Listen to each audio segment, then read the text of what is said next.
Este, Parece que en CDWAC tuvieron algún tipo de problema logístico y van a tardar en llegar un poco los alumnos, pero creo que por respeto a la otra sede que se conectó, deberíamos de comenzar. Empezar. Sí, está ¿Sí? bien.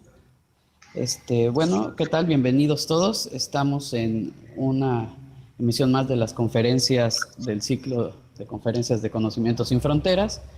En este caso, trataremos temas económicos que tienen que ver con el crecimiento de las ciudades y los dejo con la maestra Silvia Martínez para que presente al expositor del día de hoy. Gracias. Gracias. Buenos días. Hoy tenemos el gusto de presentar a Heriberto Ruiz Tafolla. Es el doctor Heriberto Ruiz Tafolla. Él es investigador del Instituto de Teoría y Dinámica Social en Hiroshima y es investigador asociado del Centro de Estudios del Este de Asia de la Universidad de Kioto. Es doctor en Economía por la Universidad de Kioto y maestro en Administración de Empresas por la Escuela de Negocios de la Universidad Doshisha de Kioto, Japón también. Y es maestro en Gestión de Innovación y Tecnología por el Science Policy Research Unit de la Universidad de Sussex en Reino Unido y cuenta con una especialidad en Desarrollo de Pequeñas y Medianas Empresas otorgado por la Universidad Ryokoku de Kioto y la Agencia Japonesa de Cooperación Internacional, JICA. Realizó sus estudios de licenciatura en Economía en la Universidad Nacional Autónoma de México y un diplomado en Economía Política y Gobierno en el Instituto Nacional de Administración Pública. El maestro Ruiz Tafolla ha sido profesor titular de las materias Estructura Económica Mundial Actual e Introducción a la Teoría Económica y profesor participante de los talleres de Planes de Negocios CDE Canacintra UNAM en la Facultad de Economía de la UNAM. Y también ha sido profesor de la Universidad Tecnológica de México, Campus Coyoacán, en el Distrito Federal, impartiendo cursos de Economía para Ingenieros y Macroeconomía. Desde el 2006 ha sido conferencista e ha impartido talleres en el tema de la gestión de innovación, cultura empresarial y desarrollo de MIPYMES en distintos foros académicos y empresariales. Asimismo, ha publicado artículos en revistas especializadas en el tema de micro, pequeña y mediana empresa, gestión de innovación y tecnología, desarrollo económico y economía política. Actualmente es asistente de profesor en las materias Economía Política de la Agricultura y la Alimentación y Agronegocios en la Escuela de Posgrado de la Escuela de Posgrado en Economía en la Universidad de Kioto. En el campo profesional, Heriberto Ruiz Tafolla ha trabajado en Nacional Financiera en el área de asesoría especial de la Dirección General, ha sido secretario técnico del Centro de Capital Intelectual y Competitividad, especialista en innovación en Infotec CONACYT, asesor tecnológico empresarial en la Fundación México-Estados Unidos para la Ciencia, FUMEC, y director de Pymes e Innovación Regional en la empresa A-Regional SADCB. Ha sido también asesor en materia de convenios internacionales de la División de Creación de Nuevas Empresas y actualmente asesora a la Fundación RUN-O de Kioto, Japón, y Japan Bioscience Laboratory en Osaka, Japón, para internacionalizar sus productos tecnológicos, materiales o conocimientos patentados. Bueno, pues los dejo con el doctor Tafolla para su conferencia. Gracias, bienvenido. Hola, muchas gracias. Un saludo a México. Ahorita sí está nada más en la Ciudad de México y nosotros aquí conectamos desde Tokio y yo estoy aquí en Kioto. Esperemos que los amigos de Campeche lleguen y se vayan incorporando a la plática y alcancen a escuchar algunas cosas de las que quiero hoy compartir con ustedes, que tal vez no sean tan nuevas porque estos problemas ya llevan bastante tiempo y yo lo que he tratado de hacer es dar una, vamos a decir, una actualización y penetrando a territorios que muy pocos mexicanos habíamos ido. He estado yendo mucho a Manila y con la intención de comparar con lo que yo he estado observando en México desde hace 20 años. Y entonces, espero que les sea de utilidad y que después, y que este conocimiento lo puedan usar ustedes también al estudiar una ciudad, aunque no sea grande o mega grande, que sea una ciudad pequeña. Son, vamos a decir, que un método el que yo voy a presentar, que espero que les pueda ayudar a los que están estudiando actualmente o a los que estén interesados en este tema. Entonces, voy a empezar. Son tres partes y en estas mismas tres partes está mi recomendación. Yo me sentiría ya contento, satisfecho si los que están estudiando ahorita, ya sea economía o cualquier otra de las carreras de las ciencias sociales, pudieran seguir este método que a mí me ha servido mucho y que es el que yo recomendaría.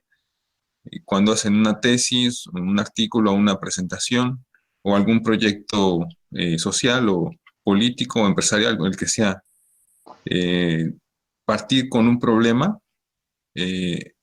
muy claro, que sea entendible. La mayor parte de las soluciones vienen cuando se planteó bien un problema.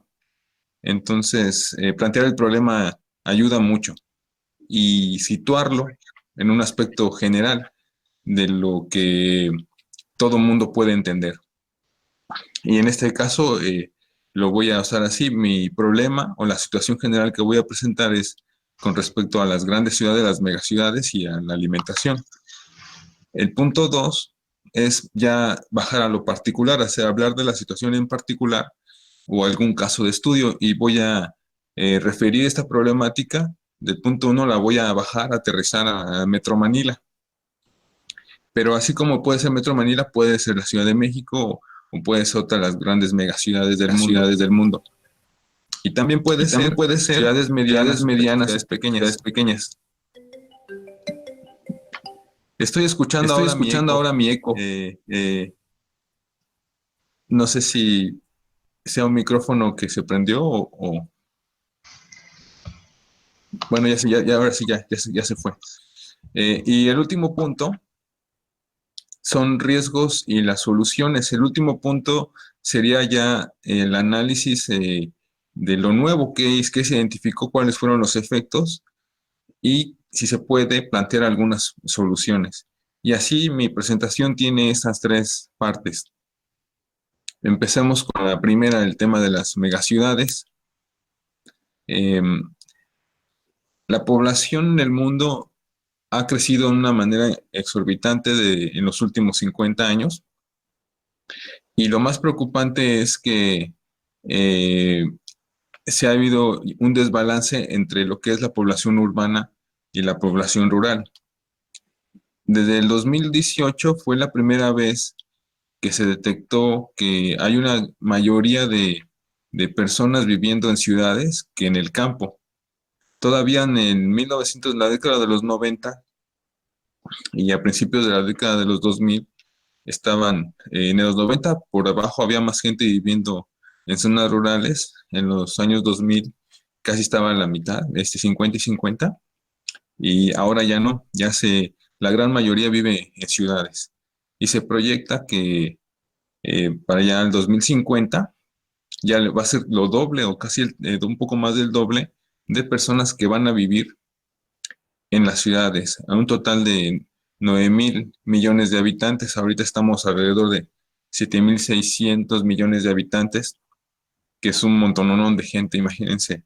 Ahorita nosotros nos estamos conectando en dos países, pero pues es una suerte de que nos conozcamos en este momento. Ha sido una casualidad, y pónganse a pensar, de los más de 7.000 millones de personas, ahorita estamos interactuando, que sea virtualmente, un poquito, un 0,00001% de ese gran total.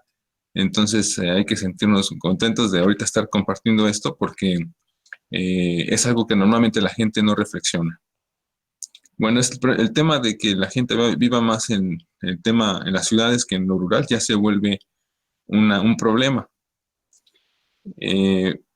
Un problema grande porque las ciudades van a crecer en un nivel muy, muy, muy grande, más de 20 millones de habitantes.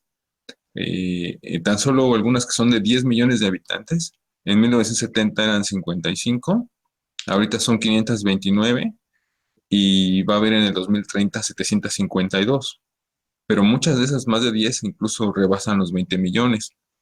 Es muy probable que eh, la Ciudad de México, el Valle de México, ya no crezca porque ya no puede crecer, ya no tiene para dónde crecer, y intentaron hacer un crecimiento muy desorganizado y lleno de especulación financiera, crecer hacia arriba, construir edificios altos con viviendas, pero se cayeron muchas hace 2 años y están muy mal hechas y ha sido una especulación financiera brutal. La ciudad no va a crecer mucho, pero sí otras ciudades de México y posiblemente Campeche y Mérida va a ser una de esas grandes ciudades en un futuro, una megaciudad que se va a conectar. Ya ahorita se ha estado viendo, estuvimos platicando con las personas en Campeche, ya ellos ya lo empiezan a notar y estos años seguirá creciendo de esa manera. Posiblemente una de esas numeradas aquí sea Campeche y Mérida, y la Ciudad de México se mantiene arriba de los 20 millones, ya no crece más y a lo mejor bajará un poquito. Entonces, eso es lo relevante, ¿no? De cómo ha pasado muy rápido desde la década de los 90 a ahora y a lo que se espera.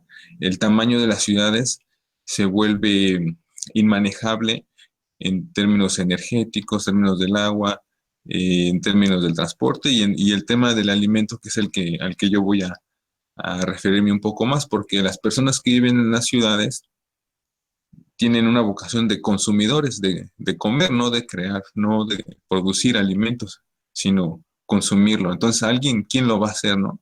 Si la mayoría de la gente va a estar en la ciudad, pues ¿quién se va a quedar en la zona rural? ¿Quién va a alimentar a la gran ciudad? Y hay un problema fundamental, el tema del agua. El tema del agua, antes se estaba usando hasta el 2000, la mayoría del agua era usada para la agricultura. Pero con el crecimiento industrial, por ejemplo, hacer un robot requiere 20 veces más agua que hacer un coche. Es algo que no se conoce mucho, pero hasta hacer un Bitcoin se utiliza muchísima agua. Y un coche igual son 800,000 litros. Hacer un aguacate son como unos 120 litros de agua, un aguacate. Pero también hacer robots porque hay muchas piezas que se lavan, los semiconductores. Hay un uso tremendo de agua para extraer metales, para limpiarlos, para procesarlos. Es una cosa que no se conoce mucho, pero gasta mucha agua. No solo la agricultura gasta muchísima agua también, eso lo sabemos, y los hogares también. Entonces hay un problema muy fuerte del agua. El proceso de desalinización sigue siendo costoso, hay unos esfuerzos tecnológicos por ir por esa vía, pero no se ha logrado del todo, sigue siendo muy caro desalinizar el agua del mar, hay que transportarla, de todas maneras requiere energía, y también hay el otro problema, ¿qué se hace con la sal que se quita, no? Hay varias cosas que no están resueltas y va a ser un problemón, ya es un problemón. En Ciudad del Cabo, en Sudáfrica, ya fue la primera ciudad grande que se quedó sin agua y ya la gente empieza a migrar como hormigas. Es la primera vez en la historia de la humanidad que una ciudad tan grande empiece a sacar personas por agua. Antes había habido gente que se sale por pestes o por bacterias, por guerra, por otras cosas, pero por agua empieza ya a ocurrir, ¿no? Ya no es un futuro, ya es un presente. El tema de la tierra también. Ya la tierra arable ya se acabó. Entonces no hay coincidencia de que lo que pasó en el Amazonas, en África, en Brasil, perdón, y lo que está pasando en África, en el Congo y en otros lados, están quemando selva para sembrar y para repartir la tierra es un problemón también. El tema de dónde arar, ¿no? Y con el cambio climático se vuelve todavía más difícil porque muchas tierras son de temporal y ya no da la agricultura, ya no se puede administrar bien el clima y las lluvias se extienden o las sequías se extienden. Es un problemón también, ¿no? El tema de la tierra ligada con el agua y el clima. ¿quiénes están comprando tierra? Pues los países o que no tienen tierra, como Israel, o los otros países que están preocupándose por alimentar a sus poblaciones, como Estados Unidos, China, Reino Unido, Corea del Sur, India. También Japón empieza ya a comprar. Ha llegado tarde al mercado de compra. China le ha ganado mucho mercado de compra en África y en América del Sur. Eh, pero Japón tiene mar, entonces ellos pueden subsistir con alimentos del mar. Pero los demás están comprando mucha tierra. Y a México también, México la tiene concesionada. Más del 30% del territorio mexicano está ya concesionado. No se puede decir vendido. Normalmente este tipo son concesiones, pero son concesiones que se renuevan y se renuevan. Ya sacarlos es un problemón. Esa es otra cosa, ¿no? Que les quería decir, ¿no? O sea, no es el que ya no solo falta tierra para arar, sino quién la está comprando, quién se está quedando con esa tierra. Y una tierra que es muy apetecible, por ejemplo, Argentina, ¿no? Argentina tiene muchas crisis, está en deuda, endeudadísimo porque pues, le quieren quitar la Patagonia. La Patagonia es una reserva de tierra, de agua impresionante que el Reino Unido y Estados Unidos se la quieren quedar. Bueno, entonces, no hay agua, problemas de tierra, de clima, entonces, ¿quién nos va a alimentar, no? Ahorita ya nos están alimentando 45 empresas, nada más 45, entre los que hacen microdatos, fertilizantes, agroquímicos, semillas, los que procesan la carne animal, los químicos que les inyectan a los puercos, a los pollos. Son 45 empresas nada más. 30% son de gran escala ya en la agricultura y alrededor de 24 empresas procesan, enlatan, hacen comida empaquetada, enlatada, embotellada. Algunos son líquidos, algunos son polvos y algunos todavía hay producto adentro, ¿no? Por ejemplo, una lata de atún, ya ni siquiera es atún. No sé si pueden leer en las latas que se venden en México, no en Japón, pero sí en México.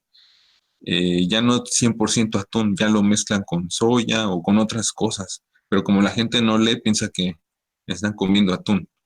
Y la ciencia de alimentos ha avanzado mucho para hacer carne de insecto y algunos vegetales de la soya hacer saborizantes que piensen que estén comiendo carne, pero realmente están comiendo soya transgénica. Eso ya es una realidad, no es futuro, ya es algo que está pasando ahora, ¿no? Entonces, yo lo voy a aterrizar todavía un poquito más, nada más con lo que es la comida, empacados, enlatados o algunas botellas, 10 empresas que normalmente están en Europa, en Estados Unidos y una brasileña que empaca el pollo y carnes, la JBS. Entonces, este grupo de empresas es un consorcio muy poderoso que está alimentando al mundo. Estoy planteando el tema general, estoy planteando el problema nada más, estoy todavía en el punto número 1. Ahora paso al número 2, que ya es hacer una situación particular, ya no lo general, sino ya bajarlo a Manila. Y yo hice mi tesis doctoral bajando a lo más profundo que pude ver para ver qué tanto era el problema. Y fui a los barrios más pobres de Manila y ya en la foto que les estoy mostrando, incluso los barrios más pobres, la gente ya se alimenta así. Entonces ya no es un futuro, ya es un presente. Manila creció como todas las ciudades del este de Asia, crecieron muy rápido en los últimos años. Esta foto es de 2012, pero ya ahorita en 2018 todo esto ya está lleno. México empezó a crecer en los 60s, la Ciudad de México, la migración es en los 70s y se terminó de su pico en los 80s y ya después ha venido como pues más o menos no estancado, pero se ha mantenido con tasas muy bajas de crecimiento expandiéndose en el Estado de México o hacia Hidalgo.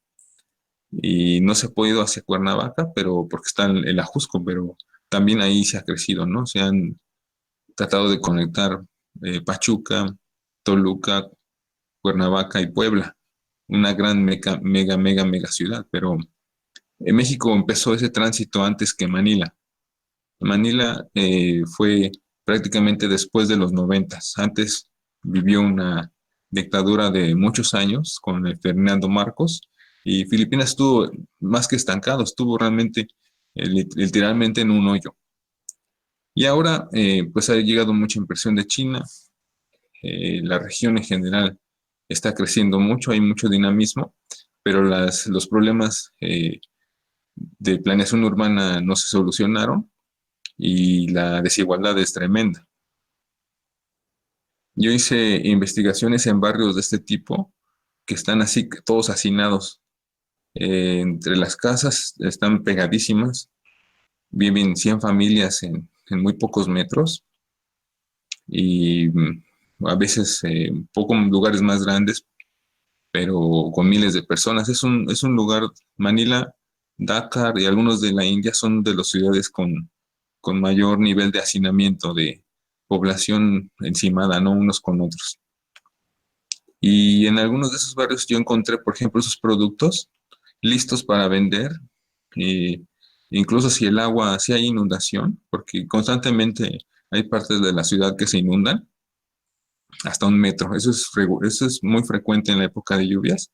Y aunque el agua suba, ellos ahí tienen su tiendita y venden el producto, ¿no? Entonces las empresas ya tienen la manera de meter el producto hasta el barrio más pobre y más marginal. Y porque la gente pues ahí no va a sembrar, no están produciendo alimento, ellos tienen que comprarlo de algún lugar o conseguirlo de alguna manera y ya están esos productos ahí. A eso mismo hice, entrevisté a 61 mujeres de diferentes edades y ya este tipo de empresas, de micronegocios chiquitos para ver para entender el sistema, ¿no? Ahorita no voy a explicar todo, pero nada más les estoy diciendo cómo entré al caso, ¿no? Les estoy platicando eso nada más como un ejemplo para ustedes que si les puede servir mi experiencia, mi método para que ustedes lo puedan seguir. Las generaciones las dividí, gente que era muy de lo más viejita que pudiera yo encontrar. Encontré personas que eran niños en la guerra mundial, mujeres y gente muy joven. Desde ese tipo de mujeres que encontré muy pocas viejas porque mueren jóvenes o algunas se regresan al campo, pero la mayoría muere pasando los 55, algunos llegarán a los 60, pero en general mueren jóvenes. eh, y mucha gente muy joven. El promedio de edad en Filipinas es de 19 años de edad. En México ya subió, ya ahorita el bono ya está llegando a los 29 años de edad. Cuando Fox era presidente, era lo que le llamaban el bono demográfico de México. El promedio de edad era 21, 22 años, pero ese bono pues ya lo hemos ido desperdiciando. En Manila pues todavía es gente muy joven. Son los puntos azules es cuando nacieron. Y se trató de tener una muestra que estuvieran un poco la dispersión estuviera balanceada para que yo viera la transición alimentaria desde la abuela hasta la nieta en una familia. Y los puntos rojos es cuando ellos llegaron a Manila. Aunque nacieran en otro lado, me interesaba ya cuando llegaban a la ciudad porque mi estudio es de cómo consumen en la ciudad. Aunque sí me platicaban o sí capté cómo consumían en la casa, en la zona rural, pero mi intención principal es ya en la ciudad.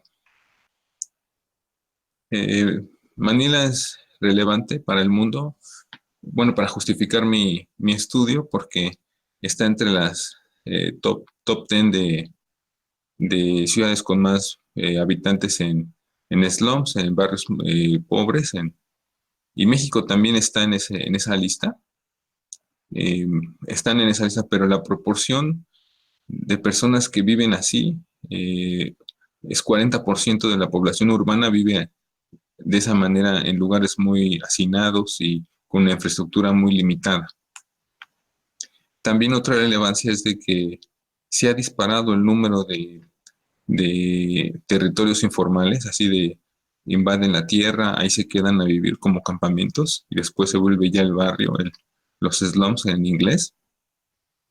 Y se explotó, ¿no? Desde con Marcos hasta la fecha no ha parado.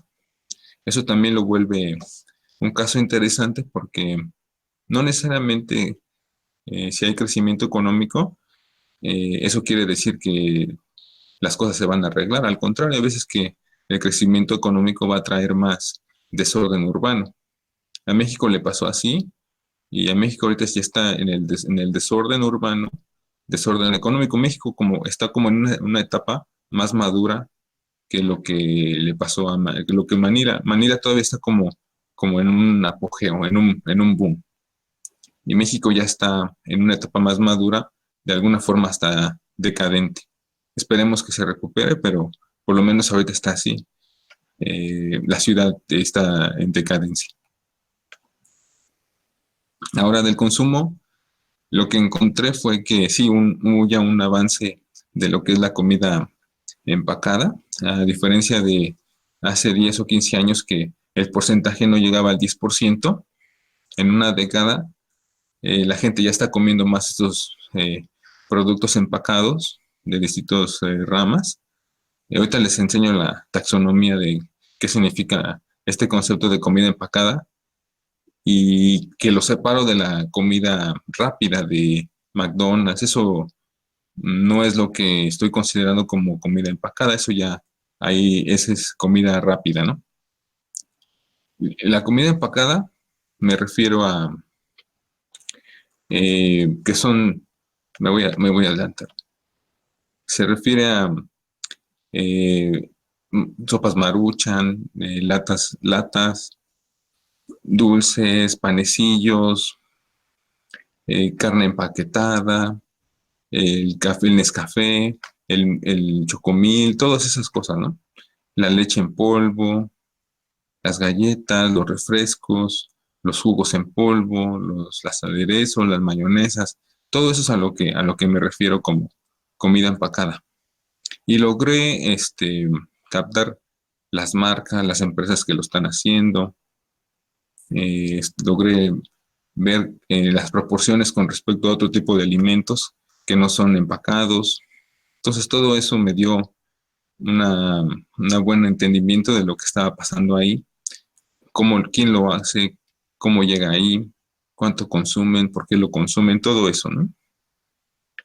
Y, y eso me ha dado pauta a entender que el problema ya tocó base, ¿no? Ya están los barrios más pobres, el problema de la obesidad, ya no solo el problema del cuerpo, del ambiente, el problema cultural, ya llegó, ya no solo es a los que tienen dinero o, o tienen un flujo de ingreso estable, incluso los que no tienen nada, que nada más viven de dinero que les mandan algunos parientes que trabajan fuera del país, ellos también ya tienen hábitos de consumo así. Y lo que también encontré es de que no solo quieren más, no están satisfechos, ya lo están comiendo y quieren más marcas, quieren más productos, por lo que este proceso de cambio de dietas va a seguir, no se ve que tenga un fin, va a continuar, aunque la gente sabe que hay obesidad, hay diabetes, hay hipertensión, eso la gente lo sabe, pero, pero bueno, pues así también como ha pasado con el tabaco, eh, pues no es tan fácil cambiar los hábitos, y más si no tienes otras alternativas o si no tienes otras posibilidades de conseguir alimento fresco y saberlo cocinar. Hay muchos factores. No es nada más que te informen que hace bien o que no te hace bien. Hay otras cosas que se necesitan, mucho más estructurales, para que deje de consumirse este tipo de alimento. Si puedo abordarlo más adelante en las preguntas, así lo hago, y si no, pues ustedes en México lo tienen bien claro, ¿no? Eso se discute casi todos los días y ya ahorita está hablando de las etiquetas, pero el problema en México lleva más tiempo que en Manila. En Manila apenas está llegando. En México empezó desde hace 15, 20 años esta dinámica que ahorita le estoy contando en Manila. México ha sido de los que más la ha sufrido. Entonces, los riesgos y las soluciones Primero los riesgos. Uno es si se puede o no garantizar un derecho a un alimento digno a los niños, a las nuevas generaciones, tanto de filipinos como de cualquier otra megaciudad, de Manila, perdón, o como de cualquier otra megaciudad. Ese es un problema. Está un riesgo de que no se cumpla, de que solo los que puedan pagar un alimento orgánico, certificado de que es un buen alimento, que sean nada más los ricos, y todos los demás que coman pura porquería. Eso puede ser un riesgo que sí, que no se logra subsanar. El problema de la nutrición y la salud, eso está clarísimo, pero también hay otras que se pueden discutir, como el perder habilidades y conocimiento. Yo encontré abuelas que saben, como nuestras abuelas también, saben cocinar cosas extraordinarias, unas que sabían, como en Manila, en Filipinas, es una tierra de mucho mar, les traían el tiburón, lo cortaban, sabían qué partes del tiburón estaba muy rica, cómo usarlo para hacer una sopa. Y las nietas, pues, ni siquiera nunca han visto un tiburón, solamente en la televisión. Y si les trajeran un tiburón y se los pusieran en la mesa, les daría miedo, no solo no sabrían qué hacer, ese conocimiento que las abuelas tienen se va a perder. Cuando las viejitas se mueran, que ya no falta mucho, es un conocimiento perdido. Y aunque lo tengas en una computadora y que Google te dé la receta, si no tienes el cuchillo y ahí la mesa y la habilidad de practicar a alguien que te enseñara a abrir el pez, qué parte, no, eso no lo aprendes por viendo un video. Eso se aprende con un maestro, y más si es tu mamá o tu abuela o una tía o un tío, un hermano, un padre. Eso se está perdiendo, no es otro punto que quisiera yo mostrarles, bueno, comentarles brevemente. Y otros que ya no se puede, ¿no? Ya no me da tiempo, como los disturbios por comida y agua, que han pasado en Nueva Orleans con Katrina, en Buenos Aires, en Sudáfrica, en Filipinas también. En México pasó yo soy de Ciudad Nezahualcóyotl, y en el terremoto del 86 hubo muchos disturbios por agua. Intervenciones militares, la militarización que está pasando en las grandes ciudades es para prevenir estos caos, no es tanto para disminuir la delincuencia, sino para que no se vaya a desbordar tanta gente yendo a los supermercados, quemándolos. En Chile, no sé si vieron en Santiago, pues se van con los supermercados, y cuando pasa pues una tragedia natural, pues es muy natural que la gente va a ir a buscar a los supermercados el alimento. Entonces va a tener que usar militares para calmar a la gente. Eso es otra tendencia que se está viendo. Y el desperdicio. Hay mucho desperdicio que no se va a poder eh, llevar. Tan solo Japón es de los que más desperdicia alimento. Japón importa casi el 70% de su alimento y se come el 35%, un poquito más de la mitad lo tira, porque aquí hay una exigencia de calidad. Un plátano que llega un poco mayugado ya lo tiran, un sushi que está circulando, aquí hay unos sushi roll, unas maquinitas, si no lo agarra alguien en una hora, lo tiran a la basura, no lo reusan. Hay un desperdicio brutal, pero también en México no es el desperdicio que llega al supermercado, sino en el camino se pierden mucho producto, y en Manila también. Ese es otro tema, el tema del medio ambiente, la basura que generan muchos plásticos ya no son renovables, no se pueden reusar. O sea, el PET sí se puede reusar, pero requiere una logística, o el vidrio, todo eso se puede reusar, pues se requiere una logística y una organización social para recogerlo, para llevarlo y procesarlo. Eso requiere una organización que no todo el mundo lo tiene. Entonces se genera muchísima basura. Y lo que les había platicado del cambio climático, que afecta tanto a la agricultura como a las ciudades, porque hay más inundaciones en las ciudades con el cambio climático. Hay unas lluvias tupidísimas de granizo enorme. Ese tipo de cosas cada vez se ven más, ¿no? Estos 6 riesgos son los que estamos nosotros estudiando. Del derecho al alimento digno les puedo decir que en Manila, pues la gente todavía sigue usando carbón, madera, gas, y es muy difícil para ellos acceder a un buen alimento.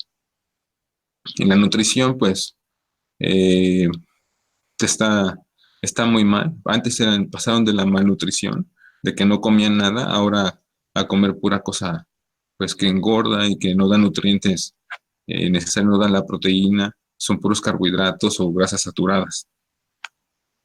Lo del sobrepeso y la obesidad, no tengo los datos de Filipinas, pero en México sí los tenemos, ¿no? En México sí están saliendo cada vez más,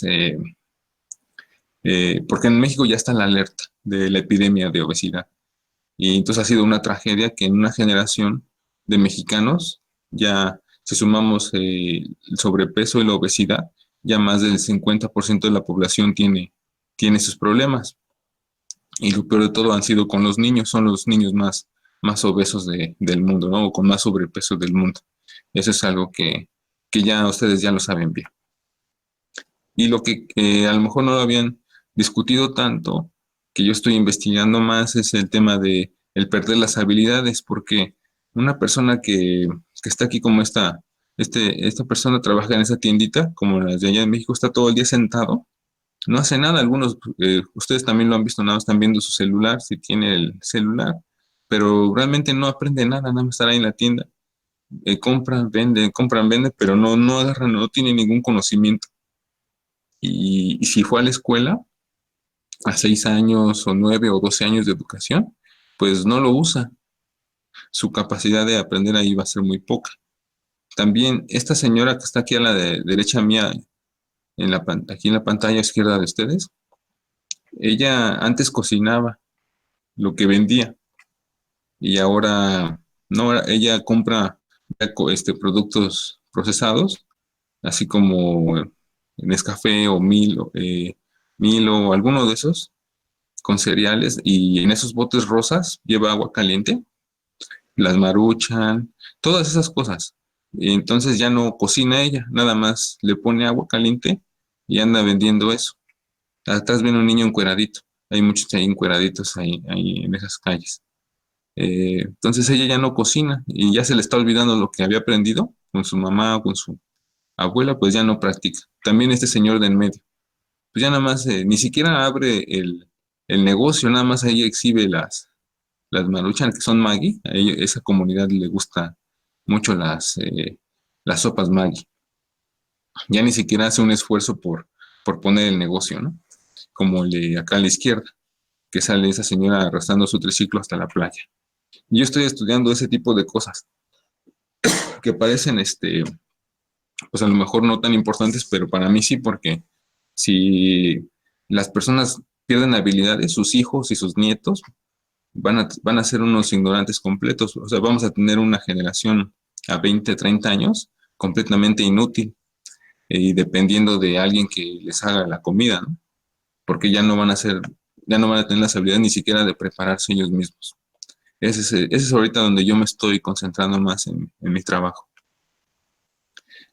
Soluciones hay, técnicas, hay la tecnología para solucionar esto, que la gente pueda comer bien, incluso si empacan un alimento, que sea un alimento muy sano, que esté empacado. O sea, no es el problema no es el empaque es necesario para preservar comida, enlatarlo, embotellarlo. El problema es el contenido, qué es lo que está ahí adentro. También hay agroecología para mantener un balance entre lo rural y urbano. Y hay muchos métodos, que en lugar de usar agroquímicos, usar insectos. Eso está muy desarrollado, pero esas soluciones técnicas se topan con la política. Las soluciones políticas, ahí se atora todo. No es un problema tecnológico, sino es un problema político. Por eso yo dejé mis estudios de innovación y tecnología y me volví a la economía política. Ahorita estoy otra vez en la economía política porque ya me di cuenta, o sea, ya no es un problema tecnológico ni de innovación, es un problema político. Entonces, hay dos posturas, una que dirigen las corporaciones, los gobiernos y las universidades, que están prácticamente trabajando al mismo tiempo promoviendo ese tipo de compañías, y otros que protegen a la madre tierra, comunidades que no tienen ningún contacto ni con universidades, ni con gobiernos, ni con corporaciones, ¿no? Ahorita esos dos son las dos vertientes y pues no se encuentran y hay un problema político muy fuerte, ¿no? Y también los problemas sociales. Es muy difícil persuadir a personas de la ciudad que se regresen a vivir al campo porque el trabajo del campo es bien duro y es mal pagado. Y aparte es sobajado una persona que trabaja en el campo, socialmente es discriminada y pues no se le da mucho valor a la actividad del campo. Ese también es un problema. Es difícil. El más difícil es el político. Lo social es difícil. No, ninguno de los dos no son imposibles. Y en lo tecnológico no hay problema. La tecnología existe. El problema es que está en muy pocas manos esa tecnología, no la sueltan y, o sea, ahí es donde entra lo político. Se aprovechan de los que tienen la tecnología y no les importa a la gente. Pero no es un problema tecnológico, es un problema de los que usan esa tecnología o que están en manos de pocas empresas. Bueno, espero que ya se me secó la garganta, pero ya terminé. Espero sus preguntas y espero les haya gustado y entendido lo que hice, las tres etapas. Plantear un problema, lo hice después específico y al último algunas reflexiones de eso, de riesgos y algunas posibles soluciones. Todo lo hice muy rápido, pero nada más es un ejemplo del tipo de trabajo que nosotros hacemos. Gracias.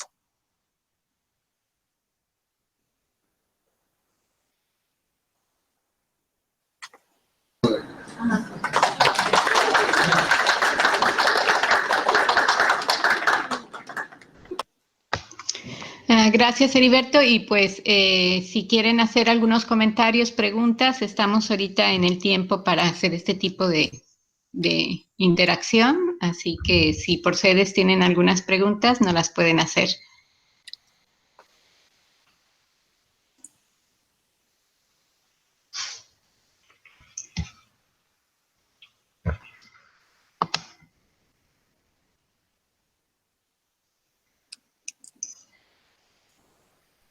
¿Sí? Podemos abrir los micrófonos si quieren. ¿Sí? Politécnico. Aquí de la sede de Campeche. Ah, sí, Campeche, venga. Definitivamente es muy importante todo lo que plantea sobre el crecimiento de las ciudades. Yo ahorita estoy estudiando ciencias políticas y llevo una materia que se llama política comparada. Entonces, veo que la información que está mostrando, me gustaría saber más sobre cómo consultar esa información porque yo quisiera hacer igual en esta materia comparaciones de este tipo porque ya había yo visto estudios similares al que usted realizó con maestros, con doctores de la Universidad de Guadalajara. Entonces, aquí en la universidad no tenemos como el asesoramiento para poder desarrollar un proyecto de este tipo, ¿no? Que al fin de cuentas, en la materia es nada más llevar a cabo el protocolo y hacer la comparación, pero si uno lo podría desarrollar, ya se puede convertir en algún tipo de tesis, ¿no? Entonces, sí. yo quisiera saber cómo puedo consultar la información que usted nos proporciona ahorita, porque entiendo que lo de ahorita es totalmente resumido a lo que hizo en su tesis, ¿no? Para yo poder empezar a desarrollar un proyecto similar, ya sea a nivel de estados aquí en México, o con algún otro país que yo pudiera comparar, porque pues la materia se presta para esto. Esa es la primera pregunta. Y la segunda es, no sé si no alcancé a ver, pero en la cuestión cultural, no sé si bueno, es que en Filipinas es distinto, pero por ejemplo aquí en México tenemos el caso de las comunidades menonitas, que ellos son se dedican a la agricultura, pero utilizan el transgénico. Entonces, Sí. la pregunta es si ha considerado que este tipo de culturas que se asientan en México también contribuyen ya sea al desarrollo de la ciudad, pero también con el tipo de productos que ellos están usando para la implementación de, ya sea como es el caso, mayormente es el caso del maíz, pero a la vez están desforestando, están construyendo sus viviendas y el producto que están lanzando viene muy, muy perjudido de transgénicos. Entonces, esto podría repercutir en lo que es la obesidad, en este caso, como mencionaba usted. Sí, sí, voy contestando si quieren de una vez. Lo de los datos, no vas a tener problemas si quiere. Después nos ponemos de acuerdo. Les puedo hacer llegar algunos links, algunas bases de datos de lo que es población, producción. Donde sí vas a encontrar un problema de datos es en consumo. Por eso yo tuve que ir a hacer las entrevistas con las mujeres. Los datos de consumo vienen en las encuestas de nutrición y las encuestas de nutrición no son muy claras, no dividen si es comida empacada, enlatada o si es de marcas de compañías grandes o de empresas pequeñas. O sea, no hacen eso. La encuesta de nutrición dice, no, pues comió tanto pollo, pero no dice pollo empacado o pollo del mercado. O sea, no ayuda ni los censos. Entonces, si vas a hacer un estudio de consumo como el que yo hice, tienes que hacer tus propios datos, tienes que hacer tus propias entrevistas, que esa sería mi sugerencia. Y de lo otro, de los menonitas, es una buena pregunta. Eh, lo que pasa es que así hay diferencia en términos religiosos. Por ejemplo, las comunidades aymara o las mayas o los otziles o los más del norte de tarahumaras, todos los que no tenían un origen netamente religioso cristiano, sino el cristianismo llegó después, mantuvieron de cierta forma el concepto de la madre tierra con diferentes nombres. Los menonitas, ellos son holandeses, son protestantes, de donde surgió el capitalismo, les gusta el negocio, ellos son empresarios, ellos es una comunidad de negocio, religiosa también desde luego, pero me refiero a la manera en que hacen su agricultura, no es para darle un servicio a la madre tierra, es más bien para hacer lana, para ganar dinero. Entonces sí hay diferencias de lo que es una comunidad que tiene como conexión la madre tierra a una comunidad que no tiene ese concepto, ¿no? El protestantismo no, y en general todo lo que es el cristianismo, a la naturaleza la tiene fuera, la tiene como un objeto, no la considera como parte de un espíritu, una parte de una deidad. Ese sería mi comentario. Por eso ellos fácilmente pueden meter transgénicos o cualquier otra tecnología nociva, porque ellos no tienen el concepto de la madre tierra.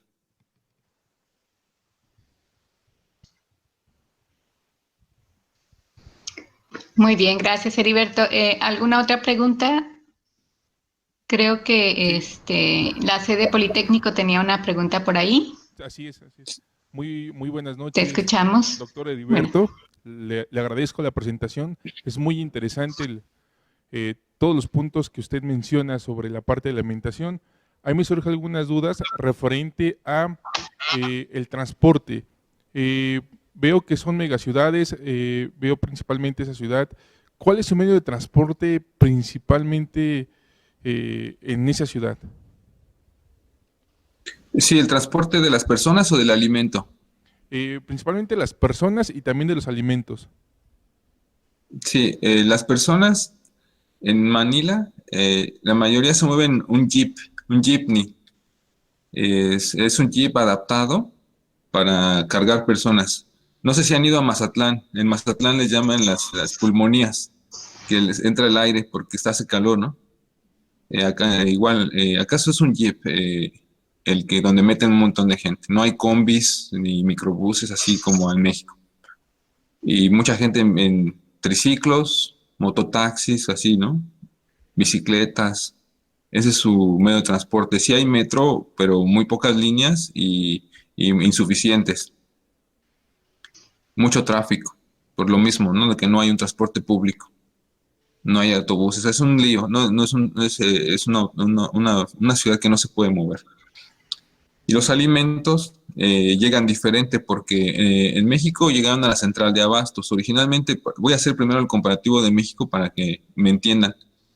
En México, por muchos años era el concepto de la central de abastos. Había una conexión del campo con la ciudad. Llegaban los trailers, los Tracton a la central de abastos, y la central de abastos se abastecía a mercados, tiendas, todo, ¿no? Restaurantes. Ese concepto desde que entró el Tratado de Libre Comercio y vinieron Walmart y todas las grandes empresas, ya no lo siguieron. Ellos tienen sus propios centros de distribución. Ellos ya no tienen que ir a la central de abastos, desde luego ellos manejan su producto y lo mueven solo sin que la central de abastos juegue un rol, y por eso la central de abastos cayó en desgracia. En Manila no había ni central de abastos, ni esos centros logísticos. Entonces, la distribución del alimento es bastante complicada. El principal lugar es el puerto. Manila es una bahía, es a nivel del mar. La mayoría de este alimento que yo estoy diciendo entra por barco. Llegan por barcos y desde el puerto de Divisoria se mueve en jeepney, en triciclos, en camionetas chiquitas, en un montón de vehículos. El puerto sería uno. La otra son otros grandes mercados, sin llegar a ser centrales de abasto. Vamos a decirle que son mercados grandes, donde hay lugares de venta al mayoreo y también de menudeo. Y algunas muy pocas empresas como Nestlé o algo, si tienen con San Miguel o de esas grandes empresas, si tienen algún centro logístico o hacen un aliado, un partner, que les renta las bodegas y ellos les mueven el producto. Es mucho más complejo allá en Manila, porque su infraestructura está más limitada. En México ya casi todo lo mueven las propias empresas. Ya la central de abastos pues sigue teniendo vigencia para restaurantes y algunos mercados locales, pero ya se volvió otra cosa. Ya no es una sede literalmente de abastos, se volvió como un mercadote, más que una central de abastos. Muy interesante, doctor. También otra pregunta. Aquí en la ciudad de Manila, ¿han ocupado la técnica de hidroponía para generar su propio alimento, cosas así por el estilo, de alguna técnica? Sí, en Manila casi no se puede producir alimento porque ya no hay tierras como en la Ciudad de México, y aparte está contaminado, igual que en México. Si tú haces hidroponía o haces cualquier agricultura urbana, vas a tener otro proceso tecnológico para limpiarlo, porque ese alimento no se va a poder comer, va a estar cargado de químicos, sustancias del aire. En París, en Londres o en Tokio, o aquí en Kioto, sí se puede hacer agricultura urbana, porque hay niveles de contaminación mucho más bajos. Pero en Manila y en la Ciudad de México, la agricultura urbana es bastante difícil. En México todavía milpa alta, hay algunas zonas que están haciendo maíz y Xochimilco, pero amaranto, pero muy poco a lo que había antes, tanto por mercado, por agua y por la contaminación. Y lo de la hidroponía sí existe en Filipinas, pero no en Manila, existe en otras regiones, en Baguio o en otros lugares, y de ahí lo mueven, pero mucho de ese producto no es para consumo del que yo estaba diciendo de los pobres. Ese alimento no llega a esos barrios, llegará al supermercado de gourmet o de exportación.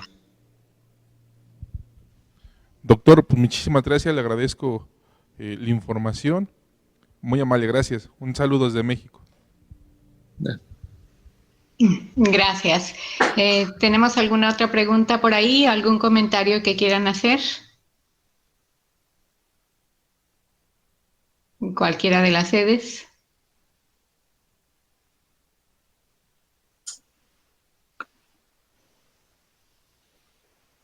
Tenemos una pregunta aquí en sede Campeche.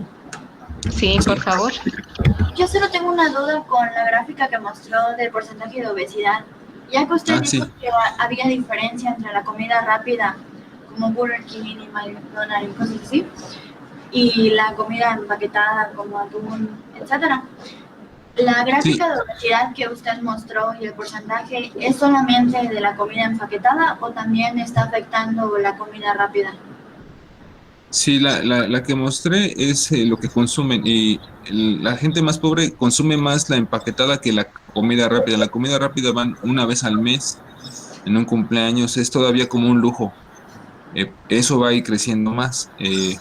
Pero las dos van a ir creciendo. La que va disminuyendo es comer verduras, ensaladas, carne del mercado. Ya no van al tianguis o al mercado porque tiene una mala reputación ir al mercado porque de pobreza. El que come puras verduras significa que todavía es pobre.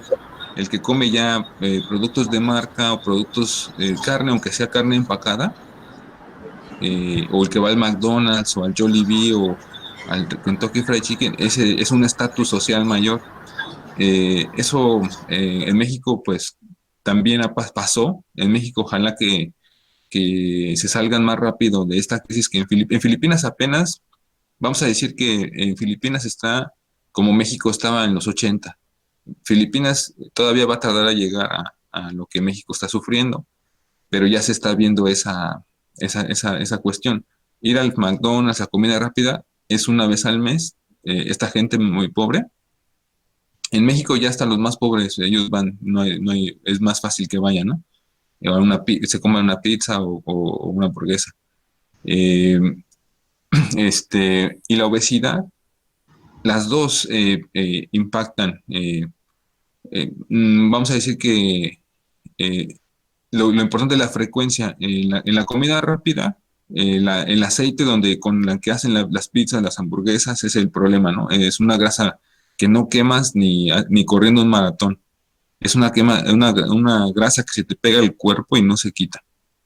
En el caso de la comida empacada, el problema es mucho azúcar o mucha sal, o muchos sodios, muchos minerales que tampoco el cuerpo quema, que se meten a la sangre, a los huesos o afectan el hígado, los riñones. Son como que cosas diferentes. Yo diría que la comida así, de la comida rápida, el problema son las grasas y del otro los azúcares. Aunque en los dos, o sea, los dos la verdad no hay ni a cuál irle, pero así más o menos a grandes rasgos. Y la que yo mostré es más comida empacada que comida rápida.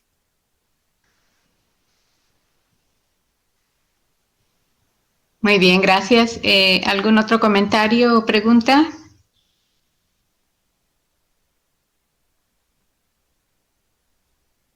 ¿CDWAC? No, de WAC ya no tenemos preguntas. Ya. ¿No? Muy bien, gracias. ¿CD del Poli?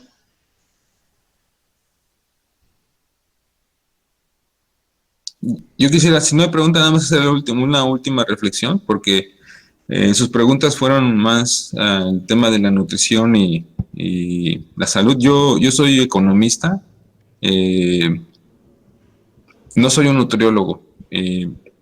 Yo pienso que yo les decía al final que los problemas no está en la conciencia de que si hace daño o no hace daño. Eso, desde que los que se estudió el tabaco, o el alcohol, o ahora este tipo de alimentos, por más que te pongan una etiqueta, o sea, no es un problema de salud ya. Para mí es un problema político, cultural, más que el cuerpo. No, nada, el que sepamos que si hace daño o no hace daño, no nos va a solucionar el problema. Es reorganizar la sociedad y la política para que eso no vuelva a pasar. Eso sería mi último comentario. Uh-huh. Muy bien, Heriberto, pues muchas gracias. Si no tiene ningún otro comentario o pregunta, Julio, si quieres terminar.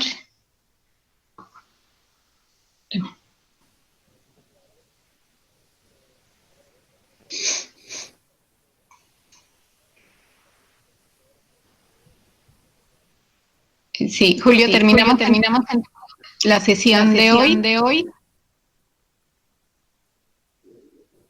Y agradecemos a todos ustedes por la asistencia. Parece que el doctor.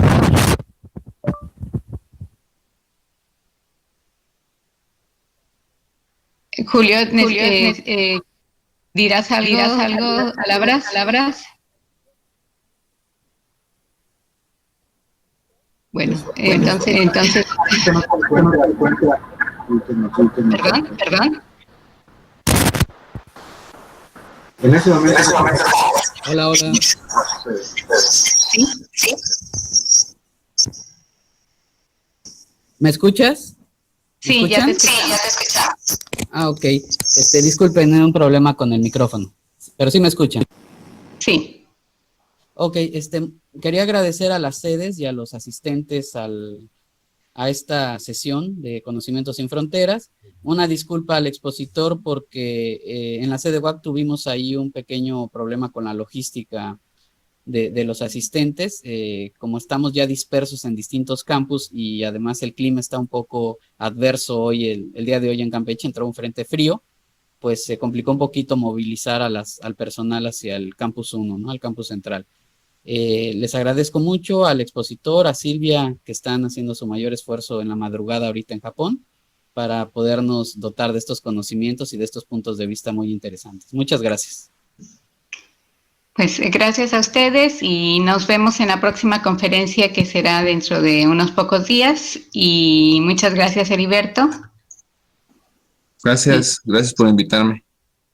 Bueno, pues le damos un aplauso al expositor, por favor, y nos despedimos. Muchas gracias.